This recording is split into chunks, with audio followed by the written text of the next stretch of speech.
2005లో నాకు బాగా గుర్తుంది. నేను ఉస్మానియా మెడికల్ కాలేజ్‌లో ఇంటర్న్‌గా ఉన్నప్పుడు 108 అంబులెన్స్ సర్వీస్ అనేది స్టార్ట్ చేయబడింది. Emergency management and research institute వాళ్ళు స్టార్ట్ చేశారు. ఆ టైంలో ఎక్కడ యాక్సిడెంట్ అయినా, ఎక్కడ ఎమర్జెన్సీ ఉన్నా పేషెంట్‌ని పికప్ చేసుకొని స్టెబిలైజ్ చేసి హాస్పిటల్‌కి తీసుకొచ్చేవాళ్ళు. అలా చాలా మంది లైఫ్ సేవ్ అయ్యాయి. తర్వాత ఈ 108 అంబులెన్స్ సర్వీస్ చాలా ఫేమస్ అయింది.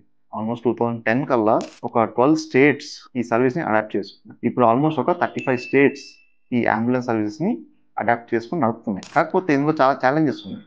అంటే అవేర్‌నెస్ లేకపోవడం, ఈ సిస్టమ్ మీద నమ్మకం లేకపోవడము, లేదా ట్రైన్డ్ స్టాఫ్ దొరకకపోవడము. సో, చాలా సార్లు ఈ అంబులెన్స్ సర్వీస్ ఉన్నా కూడా మనకు పేషెంట్ హాస్పిటల్ వచ్చేసరికి చాలా టైం గడిచిపోతుంది. ఒక ఇంట్రెస్టింగ్ న్యూస్ చదివాను ఈ మధ్యలో. ఢిల్లీలో గురుగ్రామ్‌లో బ్లింకిట్ అనే వాళ్ళు 10 మినిట్స్ అంబులెన్స్ సర్వీస్ అని ఒకటి లాంచ్ చేశారు. అంబులెన్సెస్ కూడా చాలా అడ్వాన్స్డ్‌గా ఉన్నాయి.